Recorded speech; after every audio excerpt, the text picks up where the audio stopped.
Gracias, señora presidenta. Quiero agradecer la flexibilidad de la presidencia porque estaba en la puerta y pensaba que no me correspondía el turno todavía, a tenor de la intervención de Unión, Progreso y Democracia. Agradezco la posibilidad de intervenir. Bien, nosotros no nos vamos a oponer a este decreto de ayudas, pero vamos a esperar si el Gobierno y el grupo parlamentario que le apoya permite su tramitación como proyecto de ley. ¿Por qué? Bueno, en primer lugar, porque nos parece un decreto de ayudas insuficiente. Ese volumen, pueden decir ustedes, siempre parece insuficiente en la previsión inicial.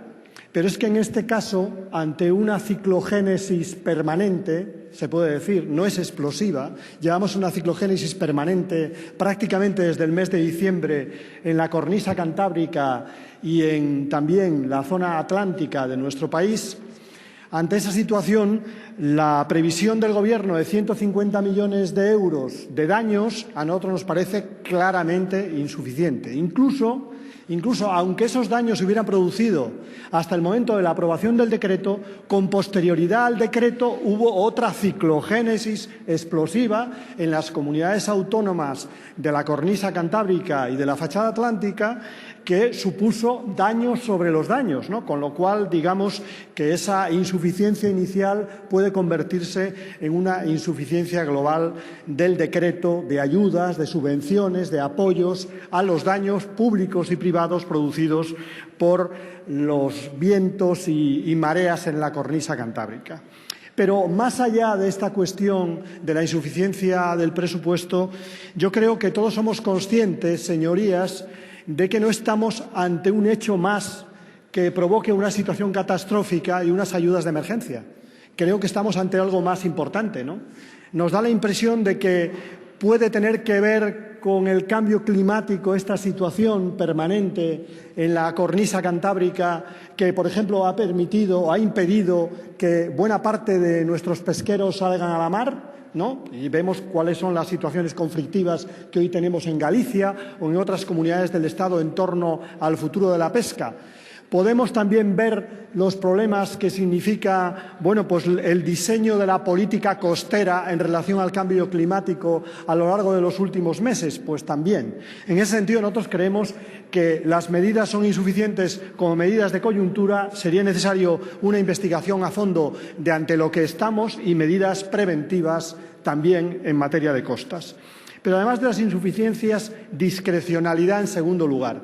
Señorías, en varios aspectos del decreto se remite el carácter de problema de emergencia o de ayuda de emergencia a la decisión del Ministerio del Interior, del Ministerio de Agricultura. A nosotros nos parece que alguna de esas medidas, sobre todo las que tenían que ver con daños en bienes públicos, se podían haber reconocido ya como ayudas de emergencia y no esperar a un desarrollo reglamentario por parte de los ministerios afectados. En ese sentido, nos preocupa la discrecionalidad que pueda haber en esas ayudas, ¿no? Y creo que es legítimo, en algunos casos, que eso tenga que decidirse por parte de los ministerios en aquellas ayudas que se pidan por parte de entidades privadas, pero en otras, pongo un ejemplo, el destrozo del puerto de Cudillero o la afectación de las playas del norte de España, de la mayor parte de las comunidades autónomas del norte, creemos que ya se podían considerar efectos de la catástrofe y efectos también objetos de la ayuda de emergencia. Pero, por último, señorías, nuestra principal reserva con el decreto no es ni la insuficiencia ni tampoco la discrecionalidad. Nuestro principal problema con el decreto es el artículo 16, creo que es. Aquel que vincula la recepción de las ayudas al compromiso de déficit. Señorías, los ciudadanos de los municipios del norte no tienen la culpa de cómo gestionan sus administraciones y eso atenta contra el principio de igualdad.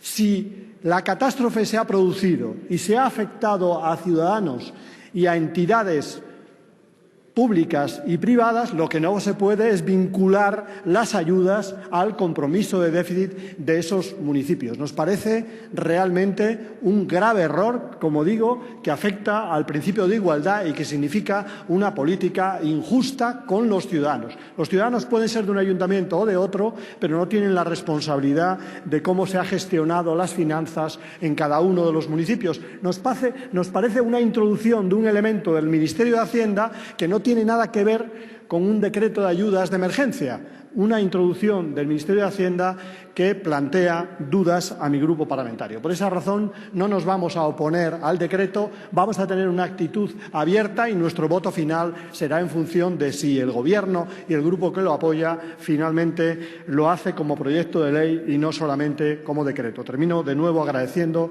a la Presidencia de la Cámara su flexibilidad. Muchas gracias. Gracias, señor.